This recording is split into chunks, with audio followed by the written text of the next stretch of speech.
Good morning, all of you. Welcome you all to Shakti Vidyalaya YouTube channel. વિદ્યાર્થી મિત્રો, આજે આપણે ધોરણ 6 ની અંદર વિષય વિજ્ઞાનમાં આહારના ઘટકો વિશે ભણીશું. જે આપણે વિષય વિજ્ઞાનની અંદર ધોરણ 6 ની અંદર બીજા નંબરનું ચેપ્ટર છે.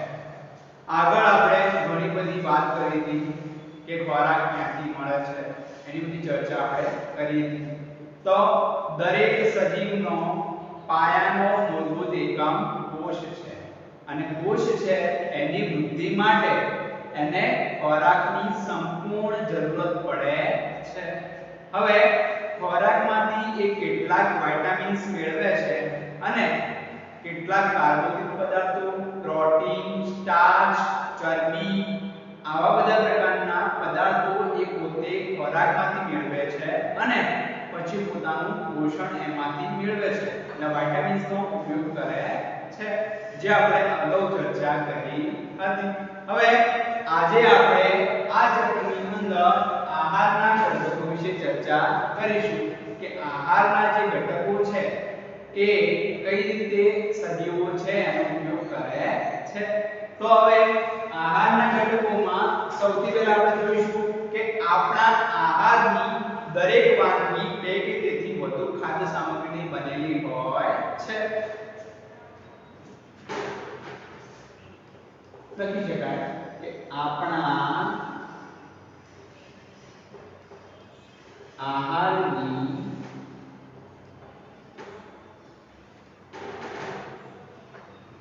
દરેક વાનગી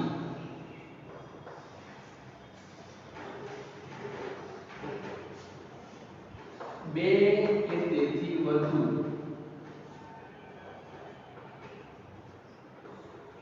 ખાદ્ય સામગ્રી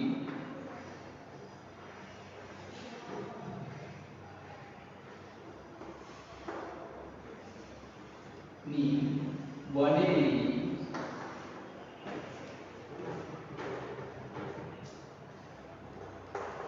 હોય છે. હવે કોઈ પણ પ્રકારનો ખોરાક હોય તો આપણે લઈએ છીએ, એમાંથી આપણને વિવિધ રૂપમાં ખોરાકના ઘટકોમાંથી પ્રોટીન, સ્ટાર્ચ, કાર્બોદિત આવા બધા પ્રકારના પદાર્થો મળે છે, વિટામિન્સ મળે છે, જેનાથી આપણું જે પોષણની માત્રા હોય છે એ આપણને યોગ્ય પ્રમાણમાં મળી રહે છે. આ ચેપ્ટરની અંદર આપણે આહારના ઘટકોની ચર્ચા કરીશું. તો આહારના જે ઘટકો છે એમાં તમને ખ્યાલ હશે કોઈ પણ પ્રકારની વાનગી હોય, ઈવન તમે શાકભાજી લઈ લો,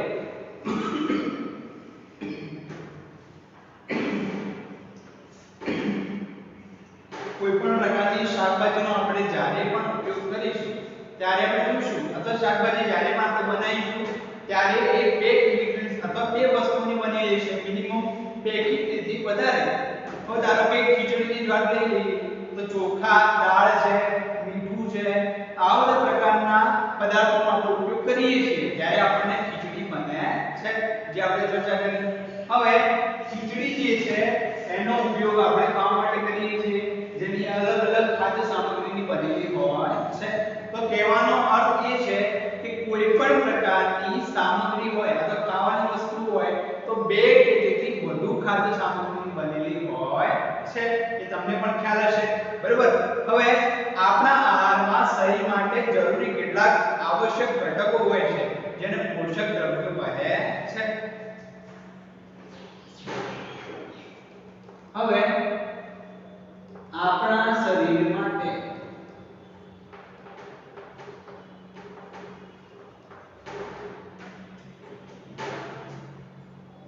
આવશ્યક આહારના ઘટકો હોય છે, જેને આપણે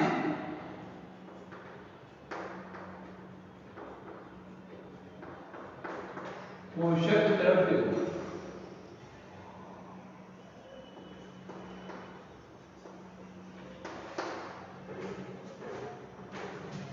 કહેવાય છે.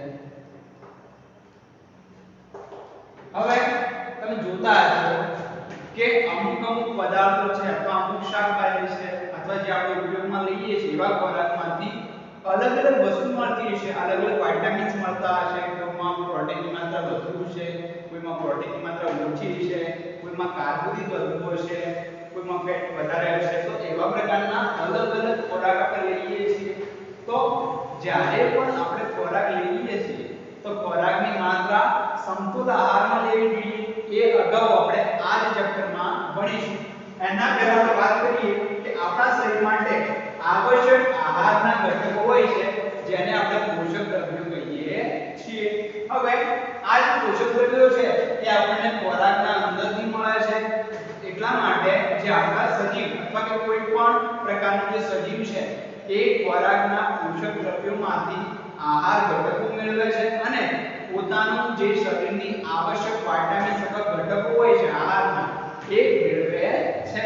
હવે આહારના પોષક દ્રવ્યો છે એને આહારના ઘટકો પણ કહે છે. તો આહારના જે પોષક દ્રવ્યો હોય છે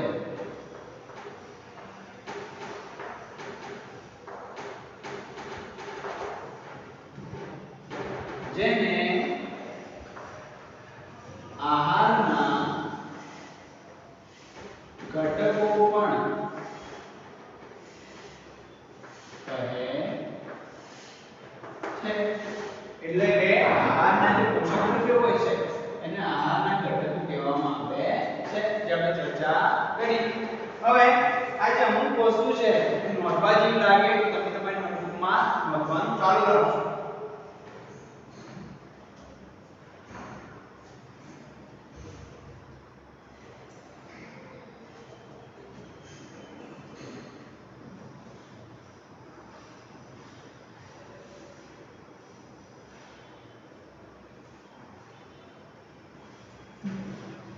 હવે આગળ ચર્ચા કરીએ.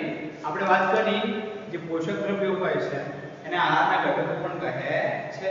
હવે આહારના મુખ્ય પોષક દ્રવ્યો કયા છે એની ચર્ચા કરીએ.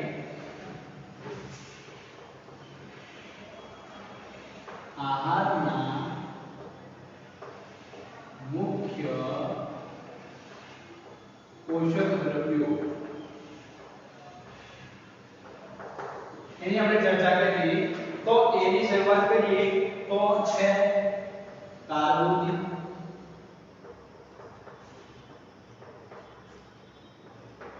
ત્યારબાદ આપણે જોવા જઈએ તો જે પ્રોટીન,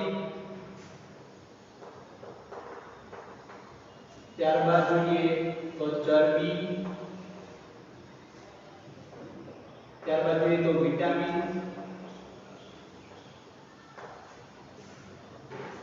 ત્યારબાદ જોવા જઈએ તો ખનિજ દ્રવ્યો,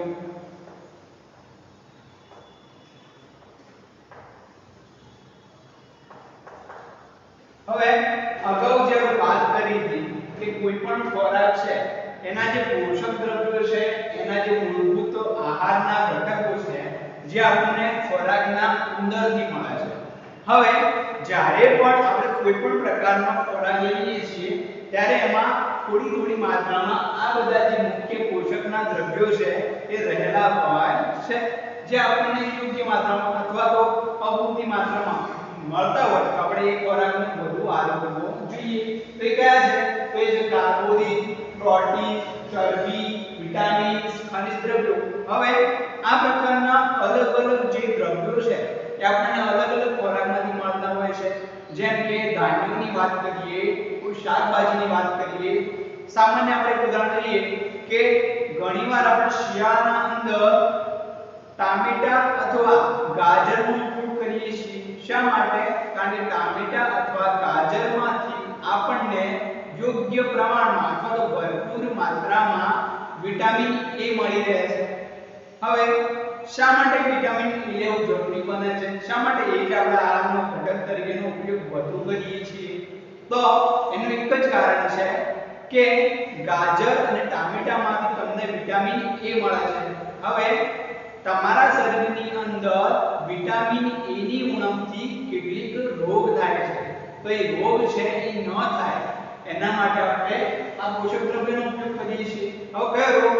તો વિટામિન A ની ઉણપથી રતાંતરાપણું અથવા આંખે આંધળા થવું એવા પ્રકારના થોડા રોગો થાય છે, જે રોગોથી બચી શકાય જો વિટામિન A ની આપણે ભરપૂર માત્રામાં આરોગીએ. તો આ જે આંખોના જે રોગ હોય છે એનાથી આપણે બચી શકીએ છીએ. હવે આ જે આહાર છે અને મુખ્ય દ્રવ્યો અલગ અલગ ખોરાકમાંથી આપણને મળે છે.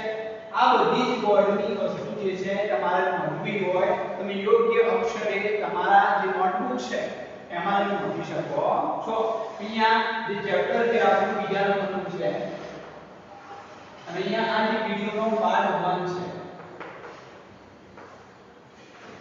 પાર્ટ 1 લખવાનું એટલું જ કારણ કદાચ છે કોઈ વિડિયો આગળ હશે તો તમે જોઈ શકો છો કે ધોરણ 6 વિષય વિજ્ઞાનની અંદર ચેપ્ટર 2 ચાલે છે એનો પાર્ટ 1 છે જે આપણે ભણીએ છીએ. કારણ કે 2-3 વિડિયો લેક્ચર દ્વારા આપણે આ આખો પાઠ પૂરો થશે. જેમ અગાઉનો પાઠ આપણે પૂરો કર્યો હતો, છેલ્લે આપણે ક્વેશ્ચન્સ લીધા હતા, એક વાક્યના પ્રશ્નો લીધા હતા, એ જ રીતે આ પાઠ પણ આપણે મધ્યાંતર એ રીતે થોડા વિડિયો લેક્ચર જે આપણે પૂરો કરીશું. એમાં આપણે પાર્ટીશન ફાળવી તમને યોગ્ય રીતે માહિતી પૂરી પાડીશું. હવે અત્યારે તમે આ જે માહિતી છે એ તમે એને નોટબુકમાં ઉતારી લો.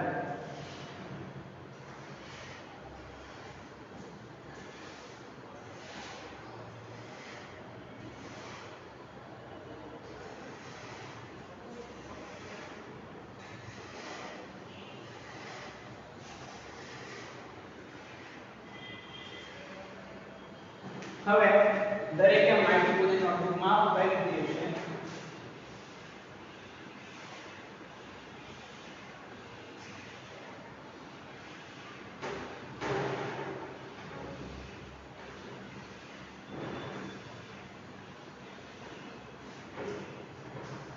હવે આગળ ચર્ચા કરીએ કે આ જે આહારના મુખ્ય પોષક દ્રવ્યો છે એનો તો આપણે ઉપયોગ કરીએ છીએ. આજે ઘટકોની વાત કરીએ આહારની એની, બરોબર, પણ એના સિવાય આપણે પાચક રેસા પાણી આપણા આહારમાં હોય છે. તો એ ખાસ લખવું જરૂરી છે કે આ ઉપરાંત પાચક રેસા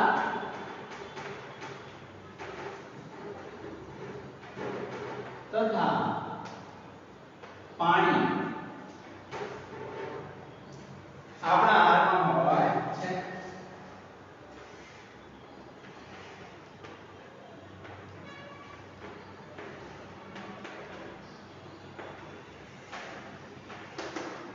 હવે આપણે ચર્ચા કરી કે જે પાચક રેસા છે અને પાણી છે એ પણ આહારમાં રહેલા હોય છે.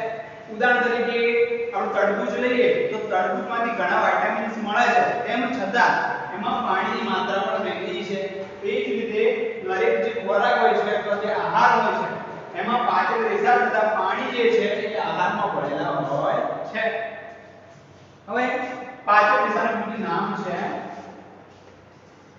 તો પાચક રેસાને રક્ષાંશના નામે પણ ઓળખાય છે. તો પાચક રેસાને રક્ષાંશ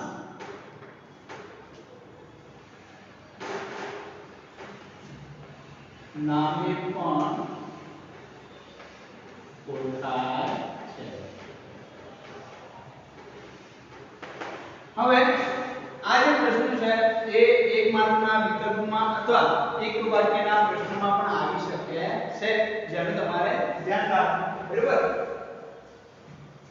હવે પાચક રેસાનું જે બીજું નામ છે એને આપણે રક્ષાંશ પણ કહેવાય છે. ત્યારબાદ આગળ ચર્ચા કરીએ કે કાર્બોદિત, પ્રોટીન અને ચરબી આપણે ખાદ્ય પદાર્થો છે કે નહીં તે તેની ખાસ પ્રકારની કસોટી દ્વારા ચકાસણી કરી શકાય છે.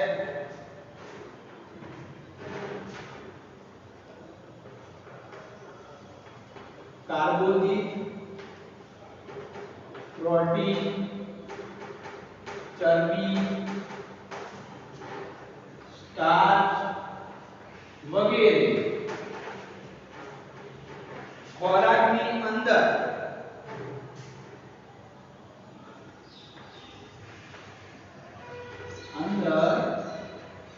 અથવા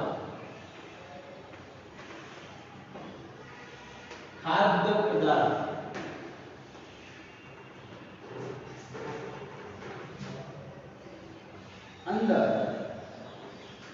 કેટલી માત્રામાં રહેલા છે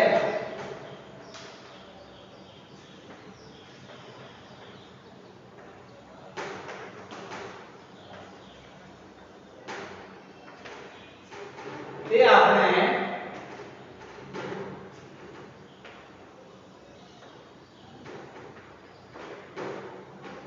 ખોરાકની કસોટી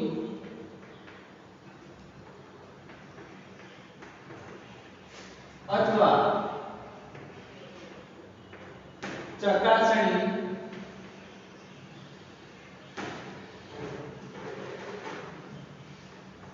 કરીને જાણી શકીએ છીએ। હવે આપણને ખોરાકના અંદરથી જે અલગ અલગ ઘટકો મળે છે એ પાછા ખોરાકની અંદર છે કે નહીં એ આપણે કઈ રીતે ચકાસીશું?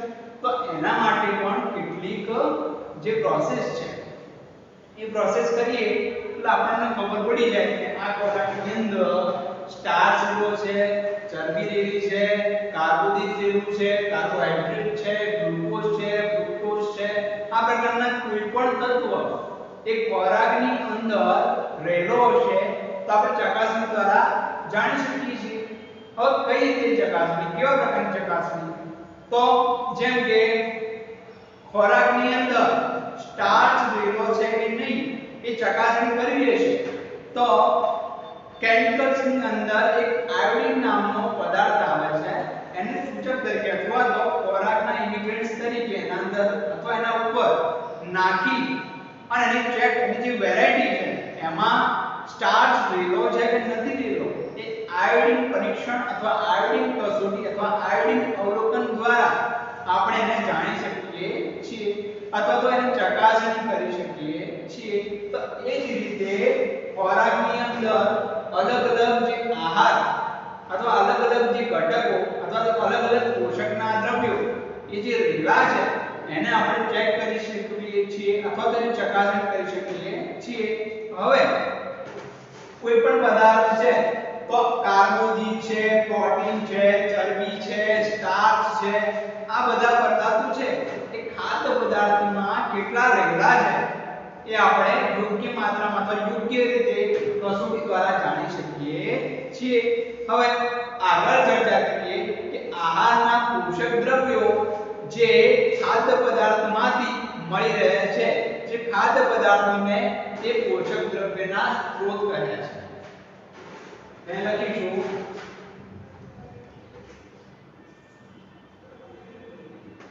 આહારના પોષક દ્રવ્યો જે ખાદ્ય પદાર્થોમાંથી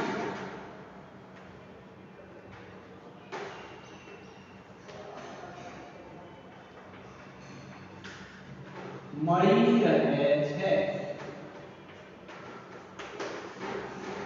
બરોબર? તો આ જે ખાદ્ય પદાર્થો છે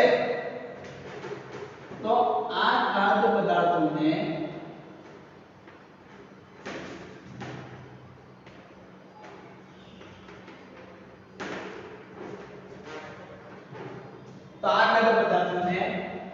પોષક દ્રવ્યોના સ્ત્રોત કહે છે। હવે સ્ત્રોત કેવી રીતે?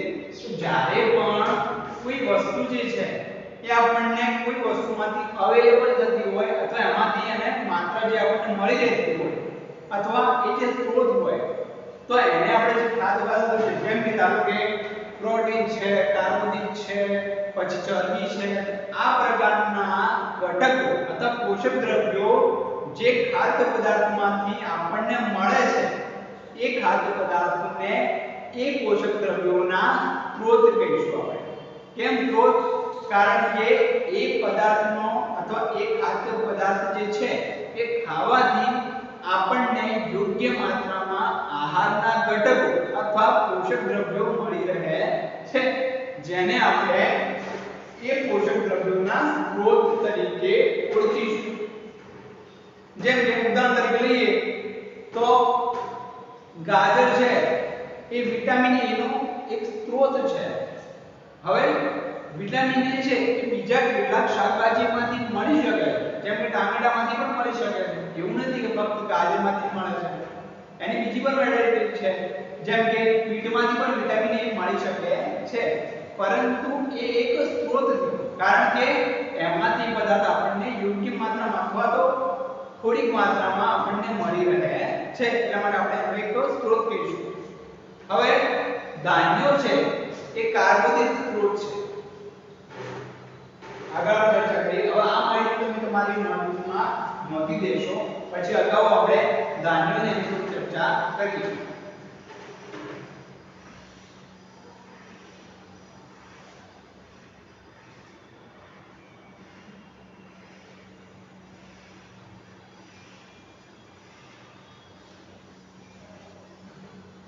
હવે દરેકને નોટબુકમાં નોંધી દીધું હશે. હવે આપણે આગળ ચર્ચા કરીએ કાર્બોદિત સ્ત્રોતો વિશે.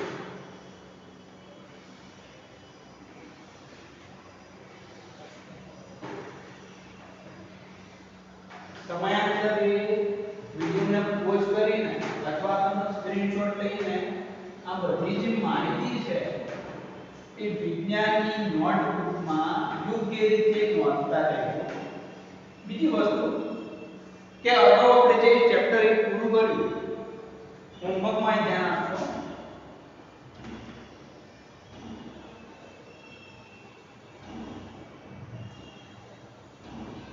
હોમવર્ક કયું છે તો ચેપ્ટર 1 છે જે આપણે અગાઉ ચર્ચા કરી એનું ફક્ત સ્વાધ્યાય લખવાનું છે.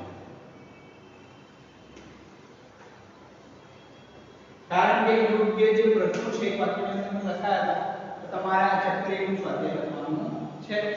ચેપ્ટર 1 નું સ્વાધ્યાય વિજ્ઞાનની નોટબુકમાં ઉતાર્યા બાદ આપણે અગાઉ જે આપણે આ ચેપ્ટર ચલાવીએ છીએ એ ચેપ્ટરની માહિતી નોંધવાની છે.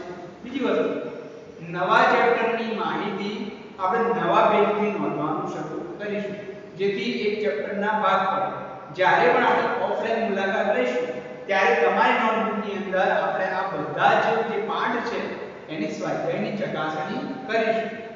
તો સૌપ્રથમ ચેપ્ટર 1 નું સ્વાધ્યાય લખી દેવું યોગ્ય રીતે. ત્યારબાદ આપણે અહીંયા આરના ઘટકો છે એટલે ચેપ્ટર 2 છે એની ચર્ચા કરી લેવી અને જે લખાણ છે લખી દેવું. હવે કેટલાક વિદ્યાર્થીને એવું છે કે હજુ લખાણ પૂછશે નહીં, તો આ જે વિડિયો છે એ તમે એની જે લિંક મોકલવામાં આવે છે તો તમે ગમે ત્યારે જોઈ શકો છો. તો સૌપ્રથમ કરી સ્વાધ્યાય પૂરું કરજો, ત્યારબાદ ચેપ્ટર 2 ચાલુ કરજો.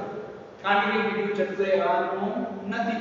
ગમે ત્યારે ગમે સમય તમે લિંક દ્વારા ફરીથી એ વિડિયોને જોઈન કરી શકો છો અને આ બધી જ માહિતી યોગ્ય રીતે લખી શકો છો. તો કોઈ પણ ધોરણ જન્મ કોઈ પણ વિદ્યાર્થી ઉતાવળ કરશે નહીં અને એને યોગ્ય રીતે પોતાની નોટબુકની અંદર નોંધવાનો પ્રયત્ન કરશે. આગળ વાત કરીએ કે ધાન્યો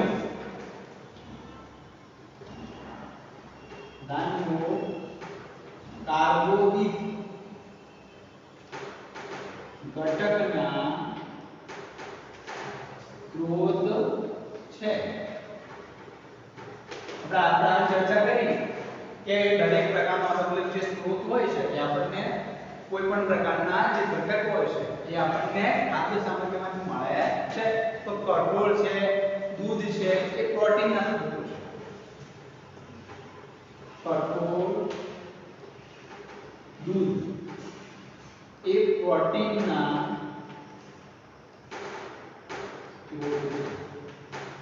સ્ત્રોત છે. મતલબ કે આ પ્રોટીન કે તમારે જોતું હોય તો એ તમને કઠોળ અને દૂધમાંથી મળી રહે છે.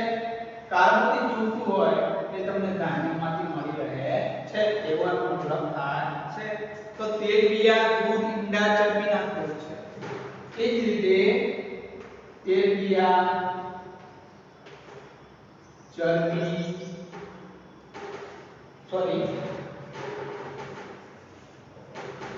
જે તેલબિયા છે, ઈંડા છે, દૂધ છે, એ ચરબીના સ્ત્રોત છે.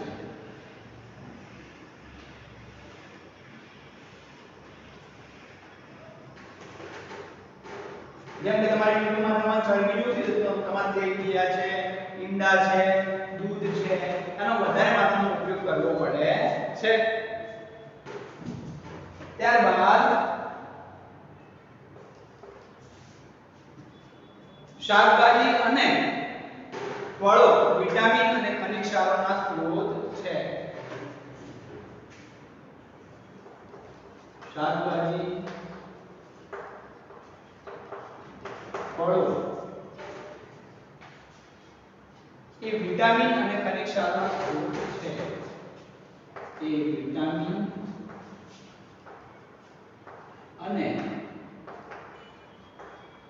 ખનિજ ક્ષારોના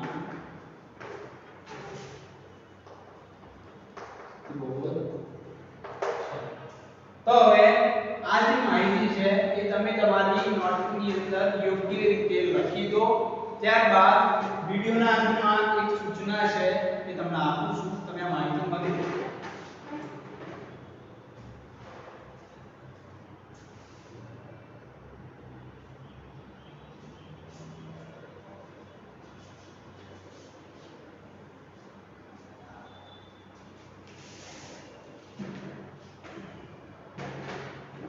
હવે દરેકે આ જે માહિતી હશે એ પોતાની નોટબુકના અંદર અથવા તો પોતાના ફોનની અંદર સ્ક્રીનશોટ લઈ લીધો હશે અને જ્યારે ત્યારે સમય મળે ત્યારે એને યોગ્ય રીતે નોંધી દેવાનું છે. હવે અહીં આપણે બે સૂચનાઓ યાદ રાખવાની છે. એક તો સૂચના એ છે કે આપણે ચેપ્ટર 1 જે છે કે આપણે એની પૂર્ણાવૃત્તિ કરી છે. એટલે પૂર્ણાવૃત્તિ કર્યા બાદ જે આપણે બોર્ડમાં લખાયું છે એ તો નોંધવાનું છે. એના ઉપરાંત એનું જે સ્વાધ્યાય છે ચેપ્ટર 1 નું એ પણ તમારે પોતાની નોટબુકમાં નોંધવાનું છે. તો આ એક ખાસ સૂચના છે. બીજી સૂચના એ છે કે જ્યારે પણ આપણે કોઈ પણ માહિતી જોવા માટે બોલાઈશું ઓફલાઈન ત્યારે આપણે ચેપ્ટર 1 નું સ્વાધ્યાય જોઈશું. ત્યારબાદ જે રનિંગ ચેપ્ટર છે કદાચ તમે આવશો ત્યારે ત્રીજું કે ચોથું ચેપ્ટર પણ ચાલતું હશે તો આપણે રનિંગ ચેપ્ટરની સુધીની પણ માહિતી આપણે ચેક કરીશું. અને દરેક જે ચેપ્ટર પૂરું થયું છે એના સ્વાધ્યાયની પણ આપણે ચકાસણી કરીશું. ઓકે, તો અહીં તમારે ધ્યાન રાખવાનું છે. ત્યારબાદ આપણે આજે આહારના ઘટકો વિશે ચર્ચા કરી જે પાર્ટ 1 છે, વિડિયો લેક્ચર છે. અગાઉ આપણે ચેપ્ટર 1 છે એ થોડાક એવા વિડિયો લેક્ચર કે આપણે પૂર્ણાવૃત્તિ કરી. ત્યારબાદ સ્વાધ્યાયમાં લખવાનું છે એ ખાસ યાદ રાખવાનું છે ઘરેથી. ત્યારબાદ નવા પાઠની શરૂઆત કરવાની છે. બરાબર, તો સૌપ્રથમ ચેપ્ટર 1 છે એના પ્રશ્નો જે બોર્ડમાં લખ્યા છે એ, ત્યારબાદ સ્વાધ્યાય અને એ ચેપ્ટર પૂરું કર્યા બાદ સ્વાધ્યાય લખ્યા પછી અહીંયા ચેપ્ટર 2 આજે જે પાર્ટ 1 ચાલુ કર્યો છે એનું આપણે લખાણ લખીશું યોગ્ય માહિતી સાથે. હવે આ જે નેક્સ્ટ લેક્ચરમાં આપણે મળીશું એમાં આપણે આ જે ખાદ્ય પદાર્થોના જે ઘટકો છે મતલબ જે પ્રોટીન છે, કાર્બોદિત છે, બરાબર, ચરબી છે, આ બધાનું જે આહારના ઘટકો છે એ કયા પ્રકારના પદાર્થોમાંથી યોગ્ય માત્રામાં મળી રહે છે એની આપણે ચર્ચા કરીશું. અહીંયા હું મારું વિડિયો લેક્ચર છે પૂરું કરું છું. Thank you all.